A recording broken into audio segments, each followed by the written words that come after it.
Well, a very good morning to you, Sakina, and to the viewers back at home. And yes, it is quite windy, but I think in KwaZulu-Natal we are very thankful for this weather because we've had some scorching days in the province. Well, yes, we are coming to you from Richards Bay, where Armed Forces Day is expected to be held. And yes, we are expecting the Commander-in-Chief, President Cyril Ramaphosa, to deliver his address here. We are told, however, there's going to be a wreath-laying ceremony, Sakina, at 9 o'clock at Mpangeni at the Memorial sector, and that's where he's going to be laying a wreath, and this is to commemorate the SS Mendi troops, 600 troops that lost their lives out at sea in the English Channel in 1917. And this is what Armed Forces Day is to commemorate the SS Mendi troops who were lost at sea so many years ago. Just to talk to you about the day's proceedings, we are seeing people are gearing up. There are many people on the grounds already, SANDF members, the Navy as well as the military starting to set up. You can see the tents are being laid out as well. The podium has also been set up where the president will be delivering his speech. So it's all hands on deck here at the moment. But to talk to about the significance of for those back at home who don't know why we celebrate Armed Forces Day, I am going to be joined by Captain Prince Tshabalala. Thank you so much for joining us, Captain. Well, you and I have been talking throughout the course of the week, and we've been seeing so many displays and demonstrations by the SANDF. Just talk to us about the program this morning. Okay. The program this morning at 1000 hours, the Commander-in-Chief, the President, will arrive with his entourage, and then he will be whisked into the podium, as you can see in the back. And then from there, it's the President, the Minister, and the Chief SNDF will be seated in the podium. And then with the rest of the dignitaries being seated in various tents. The military side will be sitting together, and then the civilian side will be sitting together. So as he arrives in the podium, we will then have a national salute, which is where we are playing our national anthem. Immediately after that, there shall be a 21-gun salute, and then we'll follow that with a flight past, which will then symbolizes that we are paying compliments to the Commander-in-Chief and all the dignitaries that are here. Immediately after that, there shall be a scripture reading. Then after the scripture reading with our chaplain, and then we shall commence with our program where the Commander-in-Chief will hand out bravery medals to men and women of the SA National Defence Force who have showed commitment and demonstrated an act of valor. And that will be awarded in a form of medals in a gold category. Immediately after that, the President will then address us, and then will followed by a marching of the mechanized column. And first is a national ceremonial guard, and then the flag members, and then after that, all troops of various services, namely the Army, the Air Force, the Navy, and the South African Military Health Services, will form up and be addressed by the President. The President basically will motivate these members to give them that strength to say they must continue to serve the country. And then after that, the President will also address within his speech the public at large to give an honor to men and women in uniform. As you know, the National Defence Force had a number of tragedies recently. And we are celebrating those people who paid the ultimate price in the service of their country. So we are honoring them. Also remembering our forebears, those men that represented South Africa to fight for their representation on the side of the British in the Isle of Wight. So it's a significant day indeed. Now, we know that we've seen Armed Forces Day being held in several of the provinces for many, many years now. And there are also expectations or speculations that, the Navy in Durban is going to be moving to Richards Bay. And at a press briefing, the Navy said, as well as the military, that this Armed Forces Day is very significant because it's going to be the biggest and better, the best one by far.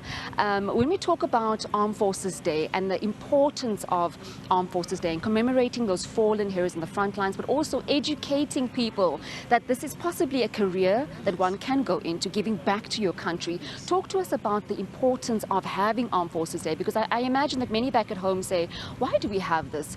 It's also to educate the public at large. Definitely. As you know, we are an organization that I would say most of our people have perception about it because of being unknown.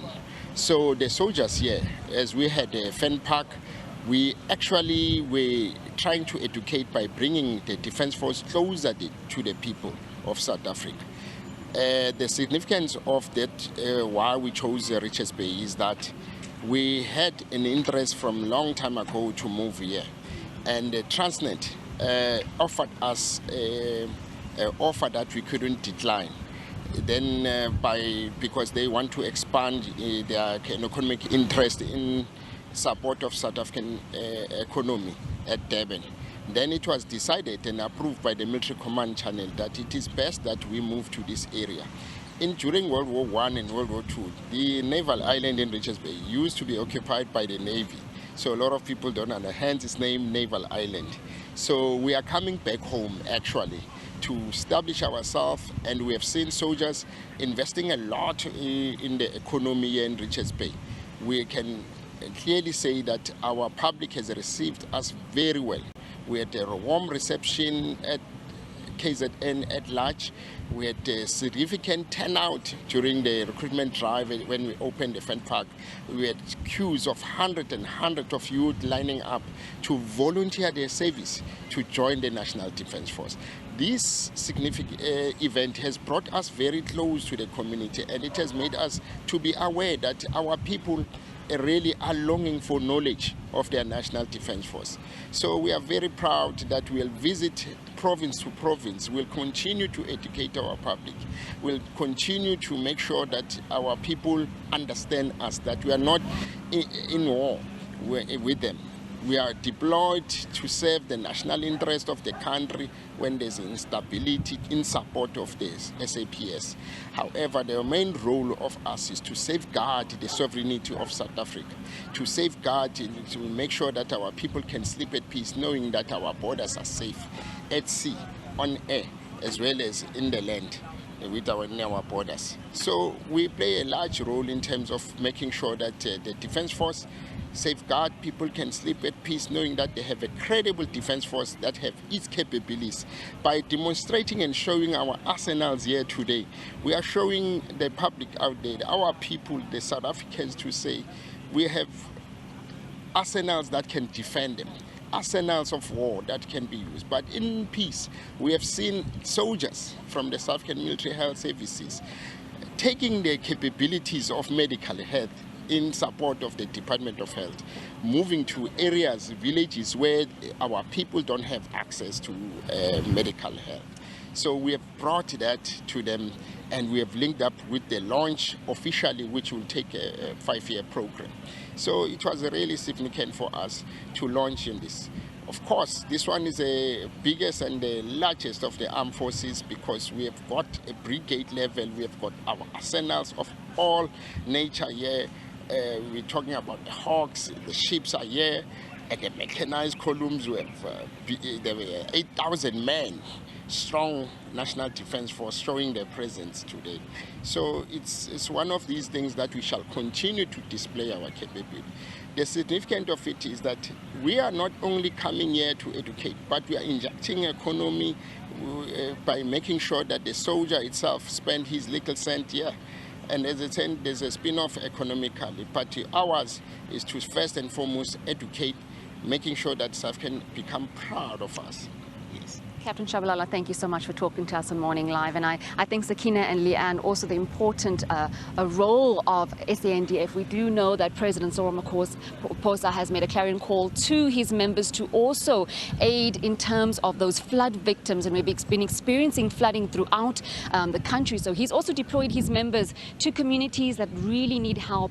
And these members on the ground will be doing so. But today it's all about the military, and it's all about the displays and demonstrations by our SANDF, showcasing their capabilities to South Africa. As you heard, their captain Prince Tshabalala talking about the significance of the day, commemorating our fallen heroes who perished on the SS Mendi in 1917, but also showcasing and demonstrating what they can do as the military in South Africa, and also taking it to the public. So enabling us as the public to also engage with our SANDF members. And with that, it's back to you.